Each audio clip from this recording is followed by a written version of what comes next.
અમરેલી જિલ્લા કોંગ્રેસ પ્રમુખ પ્રતાપ દુધાતે સત્તાધારના મહંત વિજય બાપુના સમર્થનમાં કેન્દ્રીય ગૃહમંત્રી અમિત શાહને લખ્યો પત્ર। સમગ્ર મામલે સીબીઆઈના તપાસની કરી છે।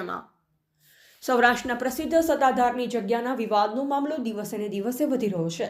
આ વિવાદ વચ્ચે કેટલાક સંતો મહંતો વિવાદને શાંત પાડવા પ્રયાસ કરી રહ્યા છે, તો કેટલાક વ્યક્તિઓ હજુ પણ સત્તાધારના મહંત વિજય બાપુ પર ગંભીર આક્ષેપો મૂકી રહ્યા છે। ત્યારે સંતો બાદ રાજકીય નેતા પ્રતાપ દુધાત સત્તાધાર મહંત વિજય બાપુની સંગાથે આવ્યા છે અને સત્તાધારના મામલે અમરેલી જિલ્લા કોંગ્રેસ પ્રમુખ અને પૂર્વ ધારાસભ્ય પ્રતાપ દુધાતે કેન્દ્રીય ગૃહમંત્રી અમિત શાહને પત્ર પાઠવ્યો છે, જેમાં જણાવેલ છે કે ગુજરાત ધાર્મિકતા સાથેની લાગણીથી જોડાયેલ રાજ્ય છે અને સંતોની ભૂમિ છે। ત્યારે સત્તાધાર એક આસ્થાનું કેન્દ્ર બિંદુ સમાન છે, જેમાં ખાસ કરી સૌરાષ્ટ્રના સત્તાધાર સાથે અમરેલી જિલ્લાની જનતાની ધાર્મિકતાની લાગણી સાથે જોડાયેલ છે। ત્યારે સત્તાધારનું નામ બદનામ થાય ત્યારે દરેક સમાજના લોકોની લાગણી દુભાઈ છે। સત્તાધારમાં ધાર્મિકતાની સાથે સેવાકીય પ્રવૃત્તિ પણ થઈ રહી છે। આદિ અનાદિકાળથી સનાતન ધર્મએ લોકોમાં આસ્થા સ્થાન ધરાવે છે અને સનાતન ધર્મ સાથે જોડાયેલ બહોળો સમાજ છે। ત્યારે પરમ પૂજ્ય મહંત વિજયદાસ બાપુ પર પાયાવિહોણા અને કોઈ પણ પુરાવા વગરના ખોટા આરોપો મૂકી પરમ પૂજ્ય મહંત શ્રી વિજય બાપુ તેમજ સનાતન ધર્મનું અપમાન કરવામાં આવ્યું છે।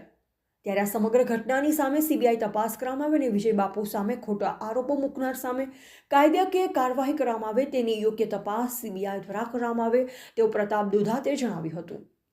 રિપોર્ટર બિપિન રાઠોડ, જિલ્લા બ્યુરો ચીફ, અમરેલી। નમસ્કાર। સત્તાધારની જગ્યા બારામાં અમિતભાઈ શાહને સીબીઆઈની તપાસ માટે પત્ર લખ્યો છે। શા માટે? કે વિજય બાપુ જેવા સંત સૂફી સનાતન ધર્મની રક્ષા કરનાર વ્યક્તિ આફતમાં છે, ત્યારે છેલ્લા 10 દિવસથી આ સમસ્યાનું કંઈ ઉકેલ નહીં દેખાતા